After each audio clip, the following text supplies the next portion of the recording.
నక్షత్రాలు వెలిగించినప్పుడంట మనల్ని పిలిచినటువంటి నిరీక్షణ ఎట్టిదో, పరిశుద్ధులలో ఆయన స్వాస్య భాగం యొక్క మహిమైశ్వర్యం ఎట్టిదో, ఆయన క్రీస్తునందు వినియోగపరిచిన బలాతిశయమును బట్టి విశ్వసించు మన యందు ఆయన చూపుచున్న తన శక్తి యొక్క అపరిమితమైన మహాత్యం ఎట్టిదో మీరు తెలుసుకొనవలెనని మన ప్రభువైన యేసుక్రీస్తు యొక్క దేవుడైన మహిమాస్వరూపియగు తండ్రి తన్ను తెలుసుకొనుట యందు మీకు జ్ఞానమును ప్రత్యక్షతను గల మనసు అనుగ్రహించినట్లు నేను నా ప్రార్థనల యందు మిమ్మల్ని గూర్చి విజ్ఞాపనము చేయుచున్నాను. ఆమేన్. హల్లెలూయా. ఈ పౌలు గారు మనోనేత్రాలు వెలిగింపబడాలి అని, వెలిగింపబడలేదు అని చెప్పి కొరింథీ పత్రికలో ఉందని చెప్పి పోయిన వారం మనం మాట్లాడుకున్నాము.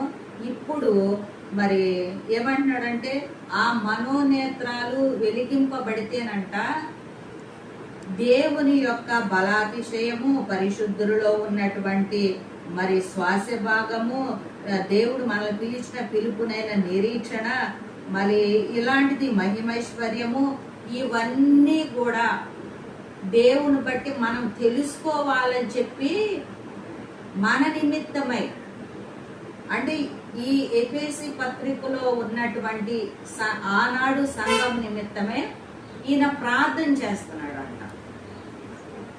దేవుని యొక్క మరి ఆయన్ని పౌలు గారిని పిలిచినటువంటి పిలుపు యొక్క ఆ నిరీక్షణ ఎలాంటిదో పౌలు గారు రుచి చూచారు.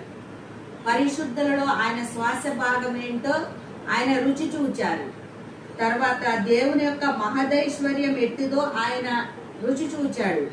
తర్వాత ఆయన మహాత్యము, ఆయన చూపుచున్న తన శక్తి యొక్క అపరితమైన మహాత్యం ఎట్టిదో ఆయన రుచి చూచాడు.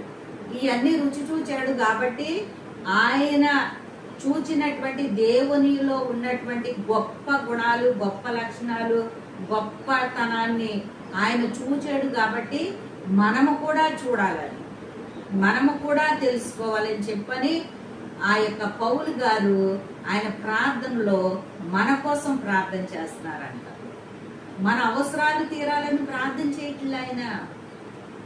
తర్వాత మనకు ఆరోగ్యం రావాలని ప్రార్థన చేయట్లా. ఇంకా అనేక రకాలైనటువంటి మన ఆలోచన తలంపులు ఉంటాయి కదా, కుటుంబాల్లోనూ మరి బిడ్డల నిమిత్తము